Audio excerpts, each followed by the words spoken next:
আসসালামু আলাইকুম প্রিয় দর্শক, এই সেই ব্যক্তি শামসুদ্দিন বিচারউদ্দিন মানিক। তাকে এখন চিনা যায় না, কি পরিস্থিতিতে আছে আর কি হালাতে আছে, চুরি করে পালাচ্ছে।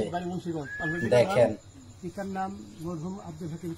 সে একজন চ্যানেল আইয়ের সাংবাদিক রে বলছিল উপস্থাকে, তাকে বলছিল সে নাকি রাজাকারের বাচ্চা, ক্ষমতার কত দাপট, ক্ষমতার কত বড়াই, এখন কলা পাতা পিছাইয়া ঘুমায়।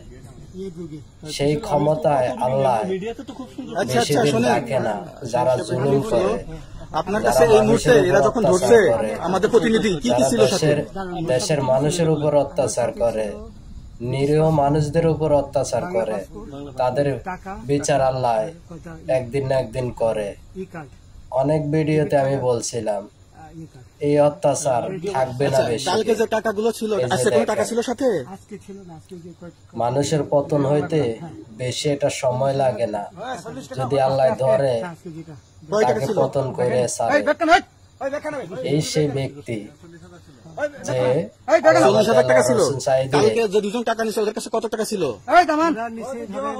দেখেন এখন তার কি অবস্থা। 60-70 লাখ। আচ্ছা 60-70 লাখ। আচ্ছা কনে যাইয়া ঘুমায় নিয়ে গেছে, সেটাও আপনারা নৌকালাও সাথে নিয়ে নিছে, নৌকালা এবং ওই লোক দুজন একসাথে নিছে। তারপরে এখন দেখলে নিজের কাছেও ঘৃণা লাগে। ফোন নাম্বার আছে আপনার কাছে, জানা দিছে। আর এখন কাদা মাটিতে যাইয়া ঘুমাস। আপনি কত টাকা কন্টাক্টে আসছেন? আল্লাহ চাইলে সবকিছু ধ্বংস করে দিতে পারে। ইন্ডিয়া আমাদের উপরে জুলুম শুরু হয়েছে, যে ইন্ডিয়া থেকে বন্যার পানি বাইসা গেছে, আইসা ইন্ডিয়া বাদ ছাইরা দিচ্ছে।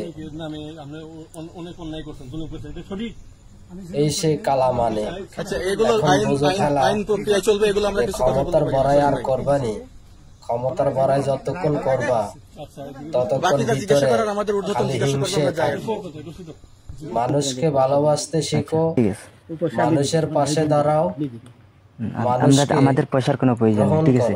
আপনি যদি সেফটি মানুষ বলতে মানুষকে, আমি এই দেশে এত কষ্ট করে এসেছি কি বাংলাদেশে ফেরত দেওয়ার জন্য?